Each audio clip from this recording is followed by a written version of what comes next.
Are you election ready? Today we're going to find out what you need to know ahead of the November election. That is whether you're voting early, whether you're voting absentee, or whether you're voting in person.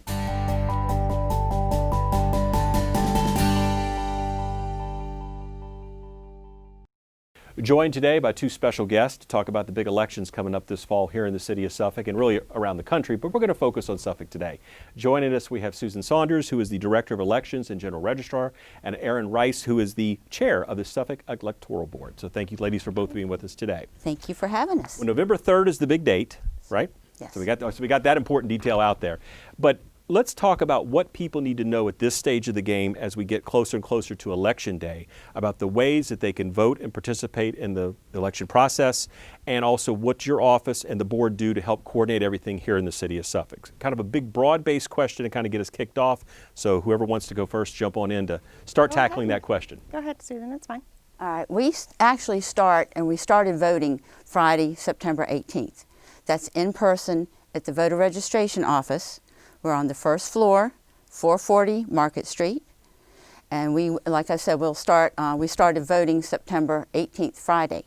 Now we will continue through Saturday, October 31st. Our office hours are 8:30 to 4:30, and that's Monday through Friday.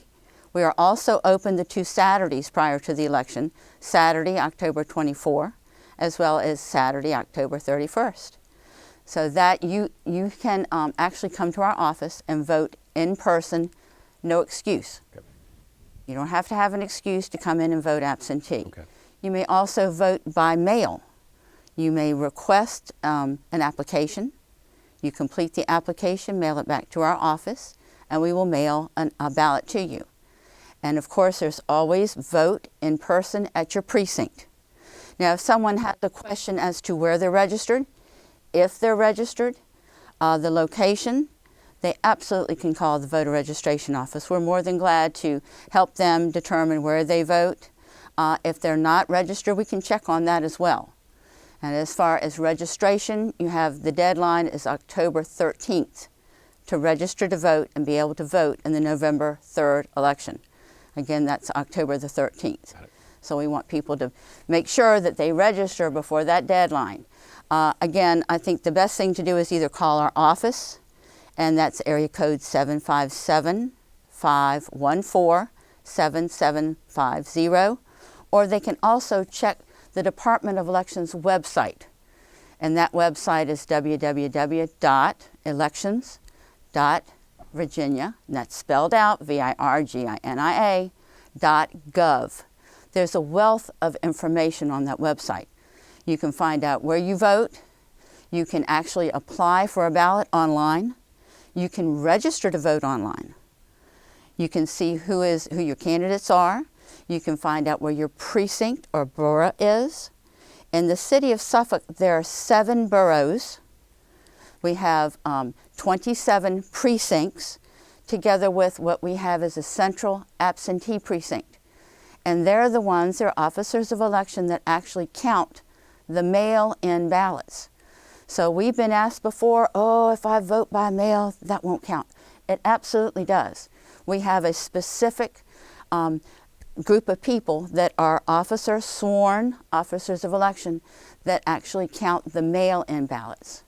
So we have 3 different ways we can vote. We have a wealth of information on the Department of Elections website, as well as call our office if you have any questions. If we're not there, leave us a message. We will call you back. Very good. Now, when it comes to the early election that you say opened on the 18th of September, correct? Correct. Mm-hmm. Do you have to call ahead to make an appointment to do that, or is it just walk in off the street, get in line if there's a line or something, and then do the voting? Do you have to register to do that ahead of time with a certain date and time? No, our office will be open to the public for voting. Okay, right.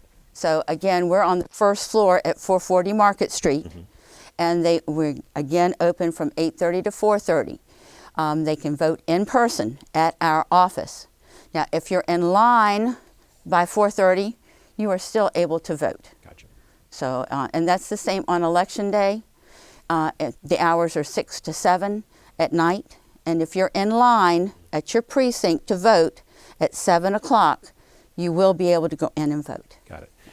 I think that's one thing that has changed from last year to this year is we're all free to vote absentee.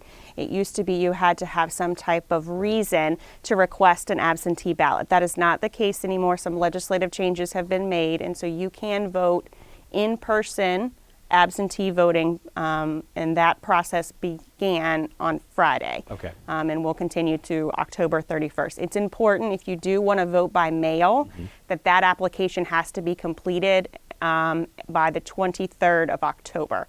So the 13th you have to register to vote. By the 23rd you have to request that absentee ballot by mail if voting by mail is your preferred option. How long, what is the turnaround or the expected turnaround if you make the request to vote by mail to get that absentee ballot, that process, before you actually receive it, once you make the application to do so? We have 3 days, actually Okay, 3 okay. days. All right. So once we receive it, we mail out the ballot within 3 days of receipt of your application. Got it. Okay. Now, when it's mentioned about the deadlines for actually registering, let's say you've already registered to vote, but maybe your address has changed. Is that the same deadlines that we're talking about? So Yes. that obviously you're allocated to the proper precinct or the proper borough or the proper the folks you'll be voting for as far as on election day, or whether you're doing it early, absentee, or in person.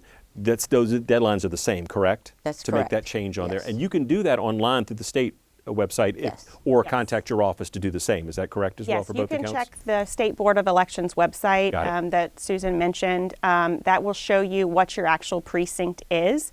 If you have moved, please update that record because you will be assigned a different ballot or a different location to vote if you don't update that information. Okay. And there's nothing more frustrating going to the wrong precinct. Right. So make a plan to check that information before you go out to vote on November 3rd. But call if you need any help or any assistance. If you do not have internet capabilities, Susan and her team will be able to help you look where you're supposed to vote and if our records are incorrect. Now, if you're voting early in person, or if you're voting on election day, has anything changed with regard to any kind of identification or anything you need to bring with you to do that? I believe there have been some changes. I'm seeing some head nods, and I think that to be the case. But let's talk about what's different when it comes to either of those processes. I think you have to have some type of identification. That identification no longer requires a photo in it. You can bring your driver's license. I know that the DMV, we've had a lot of closures of DMVs right now, so that's being complicated for a little bit of people, but you can have a passport, you can have an electric bill, as long as that electric bill has your address for the voter. That's an appropriate identification. Student IDs are accepted as well. So the big thing is you don't have to have a photo ID, but you do have to have some identification to prove that you live where you live. Got it. Now, I know we're in September and we're talking about early voting and absentee, but we're also certainly looking ahead to November, as we said. When people go to the polls this year in person, certainly with COVID, we've all taken on different, precautions and things that are in place, social distancing, masking, and things like that as well, keeping things clean. How is that going to change for staff the day of election? How would that be handled with any of the voting materials and the booths and everything that's utilized on the day of? What precautions are being taken place so people know ahead of time so if they make that decision, do I want to go early, absentee, or in person? We have the 3 options again. What's being done at the polls? The state has actually supplied the election services, whether it be on election day at your precinct or in our office to vote in person absentee. They've supplied us with, of course, our staff. We have the masks and the gloves, and we have facial shields. We also have spray, disinfectant spray. We have wipes. We have observed social distancing. We also have disposable pens. So instead of us running after a voter that's taken our pens as we did before, now we actually say, here, take our pen. Got it. So we have what we call little qualified voter cards that we give to the voter to hand to the ballot officer. That's also disposable. Okay. We have a folder that the ballot is placed in the folder. They get a pen and the I voted sticker. So these are things that once the voter touches, it's theirs. Got it. We also have tape that we put down to indicate social distancing. We do not mandate or require a voter to wear a mask. However, we strongly suggest that the voters protect not only themselves but others and be respectful of others by wearing a mask. Let's talk about the staff that are working the polls and coordinating everything, the board and everything. obviously there's a lot of training that goes in place to prepare everybody. And this year, certainly I'm sure the training emphasis has been even increased because of certain changes that have taken place. We've talked about a few of those. But let's just reinforce the fact that people that are doing the volunteer work and working to help out with everything and coordinate everything from top to bottom are well trained, well informed, and are there to answer questions and deal with situations that come up. Certainly, you might know traditional things, but this is a different year in a lot of ways that we've all experienced. But talk about the training and what goes into preparing the staff to be able to be available and ready to handle it, be it, again, the early, the absentee, or certainly day of, and then any post work that gets done after the election is done that particular evening. And I'll just say that our officers of election here in the city of Suffolk are very experienced. A lot of them have been doing this for a good number of years. We also had a primary election in June, so some of these new social distancing practices were put into place, and they already have been using them and utilizing them well. I'll let Susan explain the significance of the training, but we do have a lot of people that are well-versed that have been doing it a very, very long time. So we are fortunate here in the city that people really want to be officer elected. That's how I started Right. as an officer in election and Yes. kind of am now here. Yes. So. And I'm glad you're here. But yes, the city of Suffolk is very fortunate in the tools that we have in order to educate and train the officers of election. We actually have training voting machines. They're specifically our training voting machines. We can also utilize them as spares if we have to on election day. But we have classes that incorporate that training. Here, this is what you're actually going to do on election day. It's our hands-on training. Right. And they go through the steps exactly as they would do on election day. We have, of course, material, we have slideshows, we have a quick start instructions and a quick shutdown instructions. Right. We also have the vendor for the voting machines present at our location of course, in the voter registration office. Right. Accessible if there's any issues, if there are any problems. We do, like I said before, have spare voting machines that we can utilize, as well as the electronic poll books. The electronic poll books are tools that we use to check in the voter. They are actually a laptop computer. That computer, we have training hands-on, and we do it the same way. We simulate what you would do on election day. And these are hours that are put into the training. We also have what we're going to have an in general election training that we're going to go over the new rules, the new laws, the new regulations. We like to do that to update, refresh, and of course, like you previously mentioned, we do have some new laws that have been enacted just recently. As well, we have a separate training for the chiefs and assistant chiefs. They go through extensive training on forms, rules, laws, regulations. So it's a lot to go through, but again, we're very fortunate that we have, as Aaron said, very experienced Right. officers of election. And they possess just wonderful customer service skills and are there to help all the voters. And I think both of you have reinforced and said the fact that the folks that are working and doing the work here, it's a long day on election day for them. day. What are the hours? When do they show up and when do they finish up? I know the finish time might be, it depends on when everything is counted and wrapped up, so that can vary depending upon circumstances, but it's a long day, right? Yes, it's early morning. Right. It's before the sun comes up. I Okay. think the polls open at 6 a.m. Right. So they need to be there before that. Correct. So they're Yeah. getting there about 4:35 a.m. and they do not leave until everything is counted and they get all the stuff to the general registrar's office. So they could be there till 8 p.m., 9 p.m., depending on how things go. It is a presidential election. We have local, state, and federal elections. So my guess it will be 8 or 9 o'clock before they Right. depart there. But it is a long day. And we just ask, you be patient with them because Sure. it is a long day and a lot of people are not always as pleasant. So patience and kindness, it Yes. goes a long way. And we can say that for everybody involved, whether Yeah. you're voting or helping people vote, as the case would be. I know that certainly there's been a lot of discussion, certainly on the national level, on the integrity of elections and protecting every vote counts and making sure the equipment is functioning properly. If both of you or either one of you can jump in to talk about as far as what's being done on the local level, which of course connects heavily with the state as far as making sure everything flows that way. But what has been set up to safeguard the equipment, and certainly the training, I think everybody is a real key component, because there is a human element to it in that respect. But the equipment needs to be functioning and working, and I know things are tested and prepped, but the safety and security of it is important as well. Yes, certainly. The Department of Elections is vigilant in making sure that, first off, all the laws, rules, regulations are adhered to. Right. And this is federally, nationally, statewide, as well as local. The Department of Elections works together with Homeland Security, as well as the Virginia Information Technology Agency, and they are aware of cyber security.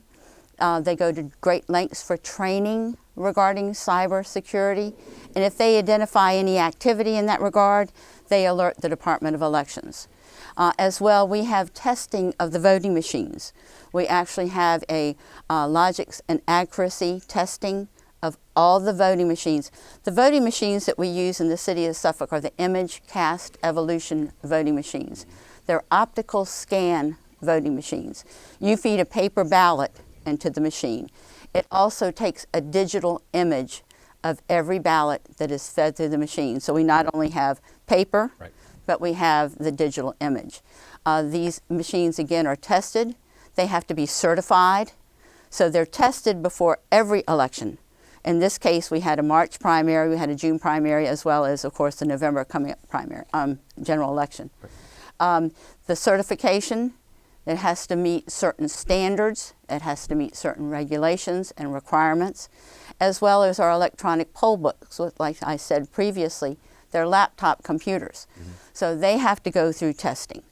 We also are going to have to certify the electronic poll books this year, which is something new that mm-hmm. we're going through. So I said testing a lot, didn't I? You did. And that is exactly what happens. There's a lot of testing, there's a lot of requirements, and they all have to be adhered to. And we're, of course, responsible for doing that and reporting it to the Department of Elections to make sure that we've done everything correctly. And there's a consistency with the equipment across the board as far as every precinct. Everyone's using the same type of equipment. So there's no variance between this location and that location, or to a certain extent, I guess what they would also find at the Registrar's office as well, correct? Everybody's on the same technology, the same platform, so there's that consistency throughout. Yes, right? That's correct. We have one voting machine for each precinct except for driver, right, which is located at John Yates. Mm-hmm. It has two because they exceeded the ceiling of how many registered voters are there. And the city of Suffolk actually has 39 of the ImageCast Evolution voting machines. We have them in the office as well as the precincts. Got it. And our officers of election are also trained on checking and to make sure that the system is working on election day. They run, a zero tape, if you will, to make sure that the system is working before they start the machine, as well as at the end of the day that everything matches up to what they ran it. So it's at all levels we kind of check the security of the system. Gotcha. Now on the day of election, let's say if someone is at a precinct, he or she is doing in line to vote or in the voting process there, and they were to have a question while they're at that location, where would you tell them to direct that question to while they're there? Because obviously there's a lot of staff doing different things throughout the day. So is there, do they need to look for a certain someone? Do they wear a vest or something that would identify them in that capacity? I'm just curious to say, if there's a question while you're there, this is where that question should go. What would you suggest on that one? Each precinct has a chief and assistant chief, and they are identified. I think they have a name badge that says who they are. So if there's a voter that needs a question, they can find any staff member and say, hey, can I speak to the chief? And they will have that person come over, and that they can direct their question there. Or they could call the office as well if the chief is unavailable for whatever reason, or they think of a question after they leave the poll. Right. They can certainly call Susan in her office, and they will be happy. We have extra support on Election Day for calls. Gotcha. So just to recap again, if someone is heading to their precinct on Election Day this year, I would say, what are the things they need to keep in mind on their part as they're getting there? Again, we talked about the fact you don't need a photo ID this year. You still need identification, so let's be clear about that. But other than that, is there anything they theoretically need to bring with them other than perhaps knowing maybe, what's on the ballot, what they want to do. But are there sample ballots there as well as far as when you're in line? Isn't there one posted, if I recall, from previous elections, so they can kind of do a little last minute homework or whatever research there? But what are some things they need to do to prepare themselves when they come out this year? What would both of you suggest? I would just suggest give yourself time. Usually on a presidential election, we tend to have a higher voter turnout. And so sometimes there are lines at the precinct, so I just bring patience. And like I said, that sample ballot, most people kind of have made a plan in terms of what they're going to do before they arrive in terms of voting, but the sample ballot is there so they can be prepared for that. So I would just say be patient and make a plan and give yourself time depending on. And you could come during hours where it may not be as frequent. I know my family, we go around noon because the kids are off of school, and so we go around that time because there's not as many people at the polling location. So obviously before the work hours and the end of the day are generally the most traffic time. So if you want to avoid that, I would make the plan to come at a different time of the day. Gotcha. Anything you'd like to add, Susan? If anyone has a question regarding where they're registered, if they're registered, please call ahead of time. We are there to answer the questions. It's better to check beforehand than to, what Aaron just said, the lines may be long. It's a presidential election. So I would not want someone to wait in line for half an hour and get up there and say, oh, I'm sorry, you're not registered, you're not here in our poll book. So absolutely check beforehand. Do your homework. We also have some amendments on the ballot this year. We have pamphlets that we'll hand out at the precinct itself. So, but also online if people would like to read the questions. And usually, they're lengthy.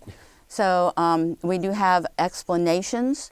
So while they're waiting in line, maybe they can take out their pamphlet and go, let me read this over and see if I agree, disagree, or have questions about it. Also, I'd like to add, we're going to have what we call ballot drop boxes at the precincts as well as at the voter registration office.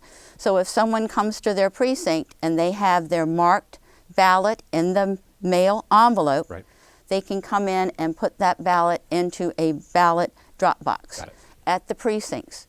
And they can take it to any precinct. It does not have to be where they're registered. We will have 2 officers of election manning that ballot drop box. So again, if it's a marked ballot in the return envelope, all they'd have to do, it's secure, we have a seal on it. There's a slot that they can just put their envelope right into that ballot drop box. We also have one at the office. We have one inside now. So if somebody has already marked their ballot, they can put it in the envelope in the ballot drop box. We expect to have one on the outside permanently affixed in the very near future as well. Very good. Well, we have about 2 minutes or so left in the program today. I had 2 last questions to get out there. One question was, I know sometimes on Election Day there's a little bit of confusion with regard to the people that maybe represent certain candidates that are outside. So what are the parameters for where they can be with regard to how close to the poll? I know there are some restrictions on that and handing out paraphernalia as you're coming in, but there are restrictions on that to a certain degree, correct? Yes, there are. Yeah. So what are those? Just in brief, I was just curious so people know. It's 40 feet from the door of the precinct. They are not to be in no campaigning during that space. And the biggest thing is they can't impede the voter. They can't be in the line of sight of walking towards the door. They will be handing out things. You don't necessarily have to take them. And they can't force you to take them. It's kind of the biggest thing. So they're there. Making their final case for their candidate, which is part of the democratic process. But at the same time, we want to make sure that the voters have an easy entrance and exit of the polling location. Gotcha. And then the final question, just to recap, is, again, there's 3 different ways that you can participate this year. Well, I guess there's always kind of been that way, but they're different. So let's go over those one more time, the 3 different ways that people can participate and vote this year. Okay, first, we have mail. People can request that a ballot be mailed to them. We will mail that when we receive their application. Also, they can come to our office and vote, and this is going to be absentee, no excuse. And they can come in and vote in person. Again, our office hours are 8:30 to 4:30, Monday through Friday. And then the 2 Saturdays prior to the election, October 24 and October 31st. and then they can also go to their precinct where they're registered on Election Day. Got it. And the precincts are all open from 6 o'clock in the morning to 7 o'clock at night. If the voter is not sure where they're registered, to please call our office, the voter registration office. Perfect. And again, on Election Day, you said the polls close at 7, but if you're in line by 7 o'clock, then you will still be guaranteed the ability to vote on that particular location, correct? Yes. Okay, because again, we might be expecting long lines, and I think it's been mentioned several times, bring your patients with you, just in case. And again, there's also certainly pockets of time throughout the day on Election Day where perhaps the lines might be a little bit less. And again, I think the highlighted times are before everybody goes to work in the morning, and the evening are probably the busiest times throughout the day. But then you've got a lot more hours in the day to kind of make that work if you want to go. And of course, this year as well, on the state level anyway, it's a holiday as well. You mentioned that children are certainly out of school because we're utilizing school facilities in some instances to do voting, but there is a state holiday, so that may also help some folks get to the polls at different times. So we'll see how that works this year with the different time frames. That is also a change. Very good, very good. Well, I want to thank you both for being with us today to talk about kind of what we can expect as we get closer and closer to Election Day and the ways that you can participate in the electoral process this year. I appreciate the great work that y'all do and will continue to do in the training. Again, I think it was one thing we definitely emphasized that goes into making sure the staff are ready to go on Election Day and before to make sure that they can answer questions and address anything that comes up, and certainly we're looking forward to a very smooth voting process this year. Thank you for having us. Appreciate Thank you. that. Thank you very much. That would do it for this edition of On the Scene. I'm your host, Tim Kelly. We will see you next time.